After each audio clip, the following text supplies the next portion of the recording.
Hello class 7 students, welcome to my channel. आज मैं annual practice paper DOE का जो है इस वीडियो में सेक्शन ए और बी आपको करवा रही हूँ। ठीक है, तो मैं आपको इसमें हर क्वेश्चन की ऐसी एक्सप्लेनेशन दूंगी कि इस टाइप का कोई और क्वेश्चन भी आ जाएगा तो आप इजीली एग्ज़ाम में कर पाओगे। तो हम शुरू करते हैं कि आपको मालूम है कि जो आपके क्वेश्चन पेपर आएगा उसमें टोटल 16 क्वेश्चंस होंगे जो कि 5 सेक्शन में आपके डिवाइडेड होंगे, A B C D and A से लेके ई तक। सेक्शन ए में जो फर्स्ट क्वेश्चन है वो 1 मार्क का होगा, उसमें एमसीक्यू हो जाएंगे। और सेक्शन बी जो है 2 से 7 क्वेश्चन जो हैं ऑब्जेक्टिव टाइप होंगे जो 2 मार्क्स के होंगे। तो इस वीडियो में मैं आपको सेक्शन ए और बी करवाऊंगी, ठीक है, और फिर कल मैं आपको सेक्शन सी डी ई आपको करवाऊंगी। तो आप अपने एनुअल के सारे टॉपिक्स अच्छे से रिवाइज करो और ये प्रैक्टिस पेपर जरूर सॉल्व करके जाना ताकि आप इस टाइप के क्वेश्चंस एग्जाम में इजीली कर पाओ। ठीक है, तो हम स्टार्ट करते हैं। तो फर्स्ट पार्ट है A solid has only one vertex। ऐसा सॉलिड जिसकी सिर्फ एक ही वर्टेक्स हो। अब वर्टेक्स क्या होती है? जहाँ पे सारी एजेस आकर मिलती हैं। तो आपको चॉइस में दिया हुआ है क्यूब यानी कि घन, कोन यानी कि शंकु, सिलेंडर यानी कि बेलन या फिर पिरामिड। किसका एक ही वर्टेक्स होता है? तो कोन आपने शेप देखी होगी, कोन का ये एज, ये सारी एजेस यहीं पे एक ही जगह पे आके मिल रही है। तो कोन जो है या शंकु ऐसी फिगर है जिसका सिर्फ एक ही शीर्ष या एक ही वर्टेक्स होता है। ठीक है, now the second part is, आपको इसकी वैल्यू निकालनी है 1 cube, 2 cube, 3 cube raise to power 1/2। अब 1 raise to power 3 means 1 into 1 into 1। 2 raise to power 3 means 8। बहुत बच्चे मैंने देखा है पावर सॉल्व करने में गलती करते हैं, 2 की पावर 3 को 2 3 या 6 लिख देते हैं। इट इज नॉट 2 या 6, it means 2 into 2 into 2। 2 3 times multiply होगा तो क्या होगा? 8। और 3 को जब हम 3 बार मल्टीप्लाई करेंगे तो आ जाएगा 27। इन सबको ऐड कर लो, 36 रेज टू पावर 1/2। अब यहाँ पे पावर में 1/2 है तो 36 किसकी पावर 2 होती है? 6। अगर यहाँ पे बाय 3 होगा तो आप उसको अंदर वाले को पावर 3 में बदलोगे, अगर यहाँ पे बाय 2 है तो पावर 2 में बदलोगे। अब 2 से 2 कैंसिल हो जाएगा, आंसर क्या आ जाएगा? 6। तो 6 पे आप टिक कर दोगे। Now the third part is,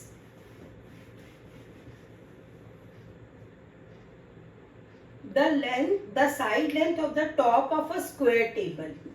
एक स्क्वायर टेबल है जिसकी टॉप की लेंथ जो है वो s है, s। तो इसका एक्सप्रेशन बताना है कि इसका पेरीमीटर क्या होगा या परिमाप क्या होगा। एक टेबल टॉप है स्क्वायर वर्गाकार जिसकी साइड s है, आपने उसका परिमाप या पेरीमीटर निकालना है। तो पेरीमीटर क्या होता है? 4 इंटू साइड। अब साइड कितनी दी हुई है? s, तो क्या हो जाएगा? 4s। अगर साइड ए होती तो 4a हो जाता, साइड बी होती तो 4b हो जाता। जो भी साइड है उसको 4 से मल्टीप्लाई करके क्या निकल आएगा? इसका perimeter. Now the fourth part is, median of first 5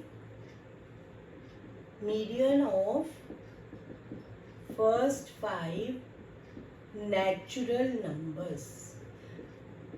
सबसे पहले आपको नेचुरल नंबर्स पता होने चाहिए। कहाँ से स्टार्ट होते हैं? 1 से। 1 2 3 4 5। इनका मीडियन या माध्यक निकालना है। माध्यक क्या होती है या मीडियन क्या होता है? Mid value. तो पहले आपको कभी भी, जरूरी नहीं कि यही क्वेश्चन आए, जिसका भी आपने मीडियन निकालना है पहले आपने उनको असेंडिंग या बढ़ते क्रम में जरूर, बढ़ते या घटते क्रम में जरूर अरेंज करना है डाटा का। अब ये तो ऑटोमेटिकली बढ़ते क्रम में अरेंज है। करने के बाद जो बीच वाली वैल्यू है अब जैसे 5 वैल्यूज है तो 2 इधर करने पे बीच में क्या वैल्यू रह गई 3, तो इसका माध्यक क्या होगा। तो कभी भी माध्यक का क्वेश्चन आ जाए तो पहला स्टेप क्या होगा, देखना है कि असेंडिंग ऑर्डर में है कि नहीं डेटा, और फिर उसके बाद हाफ इधर करो हाफ इधर करो, बीच में जो वैल्यू बचेगी वो क्या होगी, माध्यक या मीडियन। कई बार ऐसे भी होगा कि बीच में 2 वैल्यूज बचेंगी, तो मीडियन क्या होगा, दोनों वैल्यूज को ऐड करके 2 से डिवाइड कर देंगे। Now the next question is 5th part. एक इक्वेशन दे रखी है आपको, आपने इसमें x की वैल्यू निकालनी है। अब पॉइंट वाले में कभी भी क्वेश्चन आ जाए पॉइंट को रिमूव कर लिया करो, उससे कैलकुलेशंस इजी हो जाती हैं। अब जैसे पॉइंट रिमूव करेंगे तो 43x/10 हो जाएगा, क्योंकि पॉइंट के बाद एक प्लेस है तो 1 0 आएगी, 2 प्लेसेस होती तो 2 0 हो जाती। अब x की वैल्यू निकालने के लिए x यहीं रहेगा, 86 यहीं रहेगा, जो चीज़ यहाँ डिवाइड हो रही है वो मल्टीप्लाई हो जाएगी और जो मल्टीप्लाई हो रही है वो यहाँ की डिवाइड हो जाएगी। तो x की वैल्यू कितनी आ जाएगी 20, तो 20 पे आप टिक कर सकते हो। Now 6th part is the angle which makes a linear pair with angle, linear pair या रैखिक युग्म, उनका ऐसे एंगल्स जो होते हैं जो कि एक स्ट्रेट लाइन पे बनते हैं उन्हें हम क्या कहते हैं, रैखिक युग्म या लीनियर पेयर, और उनका सम हमेशा कितना होता है 180। तो जब भी लीनियर पेयर का एक एंगल दिया हो आपने दूसरा निकालना है तो 180 में से गिवन वाले एंगल को माइनस कर देंगे। तो एक एंगल अगर 61 का है तो दूसरा एंगल क्या हो जाएगा, 180 में से 61 को माइनस कर दो, क्योंकि ऑब्जेक्टिव टाइप क्वेश्चन है, तो कितना आ जाएगा 119 पे आप टिक कर दोगे। Next is 7th part is the decimal expression for 5 rupees 5 पैसा। 5 रुपीज 5 पैसा, इसको डेसिमल में चेंज करना है रुपीज में, तो 5 रुपीज है, पैसे जो है वो पॉइंट के बाद आते हैं, तो 5 पैसा मीन्स 0.5। अब देखो 4 चॉइसेस दी हुई थी, इसमें 5.05 होगा या 5.5 होगा या 5.005 होगा या फिर 55.0 होगा। तो देखो 5 पैसा, पैसे को रुपये में चेंज करना है तो हम 100 से डिवाइड करते हैं। अब जब 5 को 100 से डिवाइड करोगे तो 0.05 आएगा, तो इसलिए हमारा ये राइट आंसर होगा 5.05। Now the next is 8th part. In a right angle triangle, the angles other than right angle, एक समकोण त्रिभुज में समकोण के अलावा बाकी दोनों एंगल कैसे होते हैं। तो आपको डेफिनेशन अगर मालूम है तो you can easily answer this question कि राइट एंगल ट्रायंगल में एक एंगल अगर 90 डिग्री का होता है तो बाकी दोनों एंगल क्या होते हैं, एक्यूट। अब इसके साथ साथ मैं आपको जरूरत हो ना कि आपको राइट एंगल का ही आए, आपको ऑब्ट्यूस एंगल ट्रायंगल का या अधिक कोण त्रिभुज का भी आ सकता है, न्यून कोण त्रिभुज का। तो तीनों कॉन्सेप्ट आपको मैं बता देती हूँ।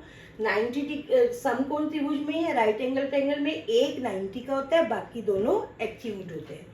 और ऑब्ट्यूस एंगल ट्रायंगल में एक ऑब्ट्यूस होता है यानी कि 90 से बड़ा होता है और बाकी दोनों एक्यूट होते हैं। और एक्यूट एंगल ट्रायंगल न्यून कोण त्रिभुज में तीनों कोण ही एक्यूट होते हैं, तीनों एंगल्स एक्यूट होते हैं, तीनों न्यून कोण होते हैं। ठीक है, तो अब हमारे पास क्वेश्चन क्या था कि समकोण त्रिभुज के ऊपर आया था कि अगर एक कोण 90 का है तो बाकी दोनों कोण कैसे होंगे। तो बाकी दोनों कोण कैसे होंगे, एक्यूट या न्यून, हिंदी में कहेंगे हम न्यून। Clear. Next is 9th part is percentage में चेंज करना है। 0.01 को परसेंटेज में चेंज करो। तो परसेंटेज में चेंज करने के लिए हम क्या करते हैं, 100 से मल्टीप्लाई करके वो नंबर किस में चेंज हो जाता है, परसेंटेज में। तो अब कैसे करेंगे, या तो इसका एक तरीका है पॉइंट हटा लो, पॉइंट के बाद 2 प्लेसेस हैं, अगर आपको गलती नहीं करनी तो 101 का मतलब 1%, तो आप किस पे टिक कर दोगे 1%। तो आप मेथड याद रखो कि कभी भी परसेंटेज में चेंज करना है, क्योंकि ये आ सकता है लॉन्ग, उसमें भी आ सकता है ऑब्जेक्टिव टाइप में। तो जब भी आपको परसेंटेज में चेंज करना है तो आपको 100 से क्या करना है, मल्टीप्लाई। कई बार उल्टा भी आ जाता है कि जैसे 1% को डेसिमल में चेंज करो, जब परसेंट गिवन होता है तो 100 से क्या करते हैं, डिवाइड, और जब परसेंटेज निकालनी होती है तो 100 से क्या करते हैं, multiply. Next is which of the following is equivalent to 3/4। तुल्य भिन्न निकालनी है 3/4 की, कि वो 4/3 होगी, 15/20 होगी, 20/15 होगी, या 9/10। अब देखो इसमें हम ऑप्शन को एक एक करके कट कर, 4/3, ये 3/4 है, ये 4/3, तो ये तो हो नहीं सकती। 20/15 भी नहीं हो सकती, क्योंकि यहाँ पे स्मॉलर ऊपर है, बिगर नीचे, यहाँ पे बिगर ऊपर हो गया, स्मॉलर, तो ये भी नहीं हो सकती, रह गया ये और ये। तो यहाँ पे देखो अगर हम 15/20 को तुल्य भिन्न के लिए उसको कैंसिल करो, अगर इसको मैं 5 से कैंसिल करती हूँ तो क्या आता है, 3/4, तो 3/4। 9/10 को तो कैंसिल होगा ही नहीं, तो 3/4 तो आ ही नहीं सकता। तो 15/20 को जब हमने कैंसिल करके देखा, स्मॉलेस्ट टर्म में करके देखा, तो वापस हमें 3/4 मिल गया। तो इसकी इक्विवेलेंट फ्रैक्शन या तुल्य भिन्न क्या हो जाएगी, 3/4। Next is area of a triangle PQR। Area of triangle PQR is equal to 100 centimetre square. एक ट्रायंगल है जिसका एरिया जो है हमें है, if altitude QT is on PR is 10, altitude या शीर्षलंब जिसे हम कहते हैं, ऑल्टीट्यूड या शीर्षलंब हमें कितना दे रखा है, 10। आपने इसका बेस निकालना है, बेस यानी कि आधार। अब एरिया ऑफ ट्रायंगल क्या होता है, हाफ, एरिया ऑफ ट्रायंगल क्या होता है, हाफ बेस इनटू हाइट, या हाफ आधार गुना शीर्षलंब। अब एरिया ऑफ ट्रायंगल हमें गिवन था 100, 1/2, बेस जो निकालना है उसको एज इट इज, और ऑल्टीट्यूड हमें कितना दिया हुआ है, 10, तो ये कैंसिल हो रहा है, 5 नीचे आ जाएगा, 100/5 इज इक्वल टू B, तो B is equal to 20 centimetre. अब देखो MCQ में भी आपको सॉल्व करना पड़ता है, बट आप इसको रफ वर्क में सॉल्व करो और जो राइट आंसर मिले उसको टिक कर दो, ठीक है। इसकी क्योंकि ये सब कुछ लगानी है तो मैंने आपको समझाने के लिए बताया, अगर आपको पता है तो डायरेक्ट जल्दी से करो और आंसर निकाल के इसको टिक कर दो। अब कई बार ऐसे भी हो सकता है, जैसे इसमें बेस निकालना था, कई बार बेस दिया होगा और शीर्षलंब निकालना होगा, या कई बार बेस और शीर्षलंब दोनों दिए होंगे, एरिया निकालना होगा। तो मेनली आपने इस फॉर्मूले को याद रखना है।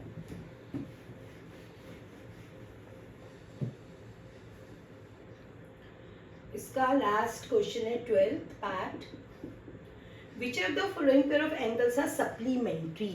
सप्लीमेंट्री यानी कि पूरक, संपूरक एंड सप्लीमेंट्री मीन संपूरक को, एक होते हैं पूरक और एक होते हैं संपूरक। पूरक मीन जिनका सम 90 होता है और संपूरक मीन जिनका सम 180 है। तो हमें संपूरक बताना है।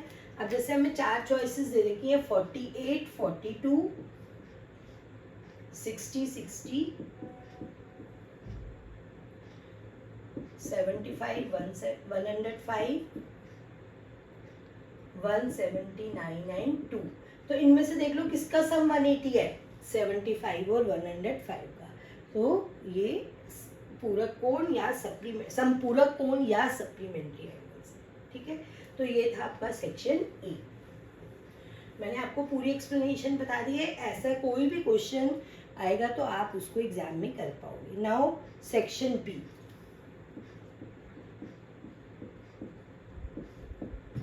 Height of a place P is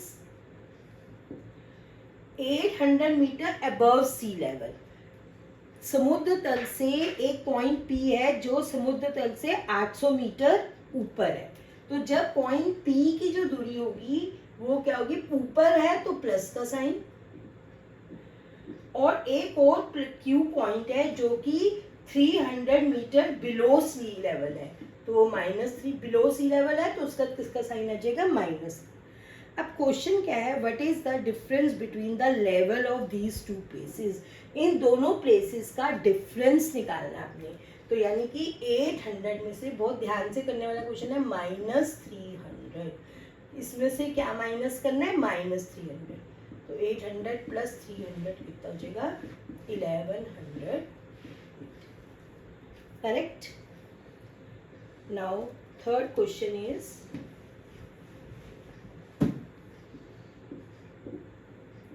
shade 2/5 of the squares in the following box।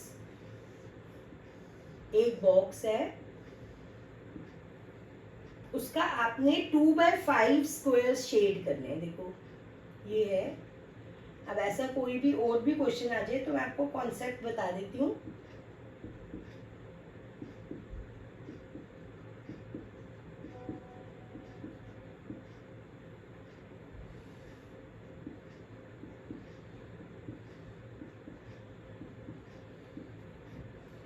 आपने 2/5 ऑफ स्क्वायर्स जो है वो शेड करने हैं। तो देखो कितने स्क्वायर्स है टोटल, नीचे क्या होता है टोटल, तो अगर होते ही 5 स्क्वायर्स तो हम उसमें से 2 को शेड कर देते, बट यहाँ पर कितने हैं, 1 2 3 4 5 5 10 एंड 5 15 है। तो टोटल 5 का हमने कितना बनाना है, 15, तो 3 टाइम्स ज़्यादा बनाना है। अगर 3 से नीचे करेंगे तो 3 से ऊपर करेंगे तो 6/15, तो इसका मतलब 15 अगर है तो हमने कितने स्क्वायर्स को शेड करना है, 6, तो 6 को शेड कर दोगे,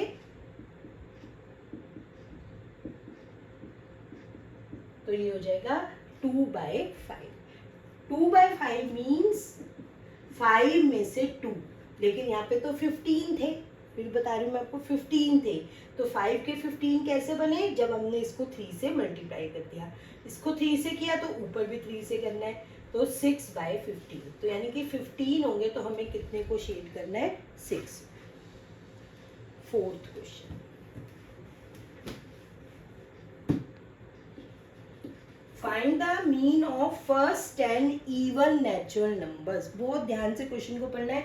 इवन नेचुरल नंबर्स कौन से होते हैं, first 10, 2 4 6 8 10 12 14 16 18 and 20, first 10 even natural numbers है। इनका मीन कैसे निकालते हैं, sum of all the observation, mean means माध्य, तो इन सबको ऐड करके आपने जितने हैं, ये 10 है तो 10 से क्या कर देंगे, divide, you can do add करके 10 से डिवाइड। नाउ क्वेश्चन नंबर 5,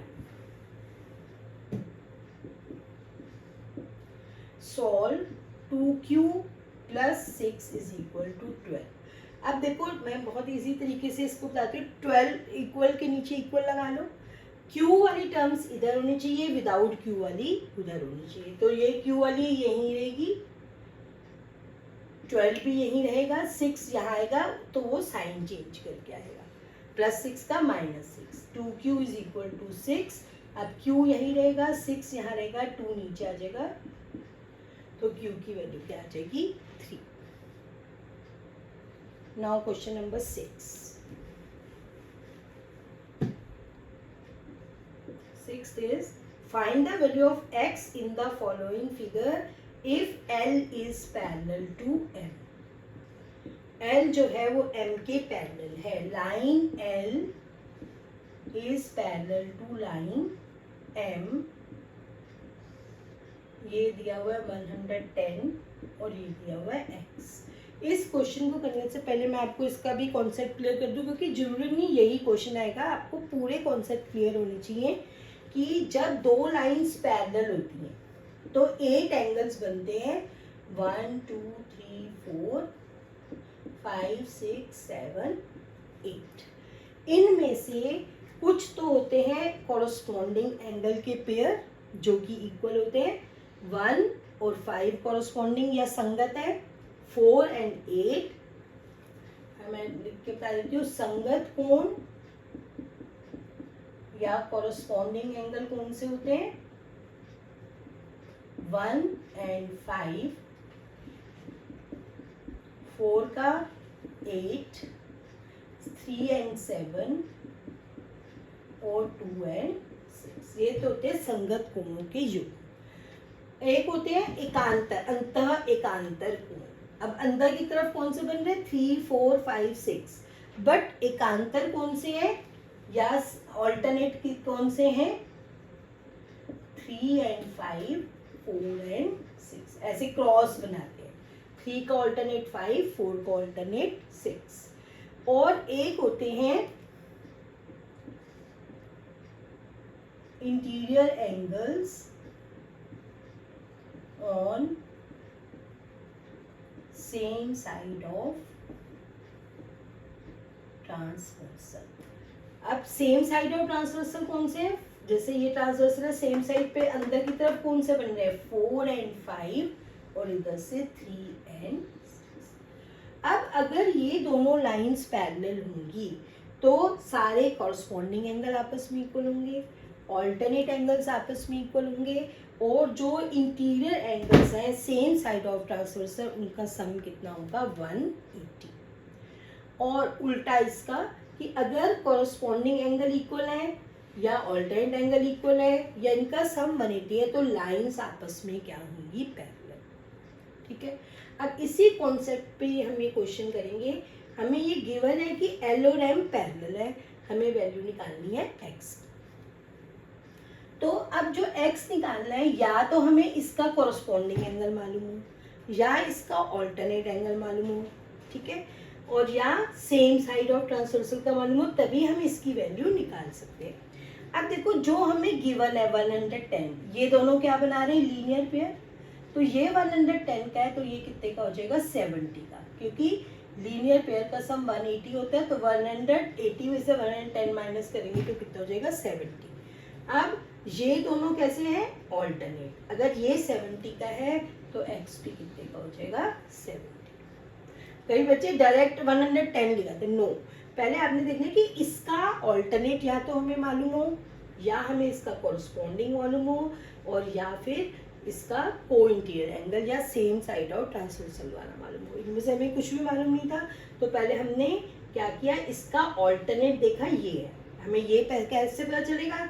इससे पता चल जाएगा। ये 110 का तो ये 70 का, ये 70 का तो ये भी 70। तो आई थिंक इससे रिलेटेड कोई भी क्वेश्चन आएगा तो you will able to do.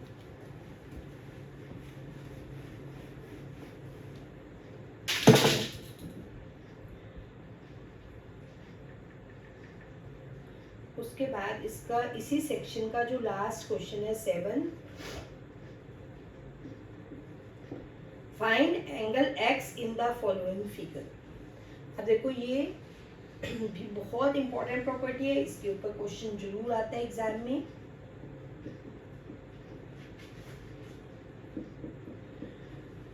अब देखो इसके साथ में पहले बाकी प्रॉपर्टीज भी बता दूं आपको ट्रायंगल की। एक तो पहली है कि ट्रायंगल के तीनों एंगल्स का सम कितना होता है? 180। दूसरी प्रॉपर्टी क्या है कि ट्रायंगल की अगर एक साइड बढ़ा दें तो जो बाहर एक्सटीरियर एंगल बनता है उनका सम इंटीरियर अपोजिट है। अब इंटीरियर तो ये तीनों है बट इसका जो है वो इसके अपोजिट जो बन रहे हैं उन दोनों के सम के इक्वल होता है। अब सपोज अगर मैंने ये लाइन साइड बढ़ा दी तो बाहर की तरफ ये वाला बनेगा, तो ये इन दोनों के सम की इक्वल होगा। ठीक है। अब यहाँ पे देखो ये जो एंगल है वो किन दोनों के सम के इक्वल होगा? इन दोनों, 50 प्लस x, तो x हो जाएगा 115 माइनस, तो कितने का जाएगा? 65। कई बार ये दोनों दिए होते हैं, ये निकालना होता है तो ऐड करके ही आ जाएगा, लेकिन अगर बाहर वाला दिया हुआ है और एक अंदर वाला दिया हुआ है तो इसको इसमें से माइनस करके। क्लियर? नाउ ये था आपका सेक्शन ए एंड बी। अब नेक्स्ट वीडियो में आपको मैं सेक्शन सी डी ई करवा दूंगी। तो दैट्स ऑल इन दिस। अच्छी तरह से प्रिपेयर करो एग्जाम के लिए।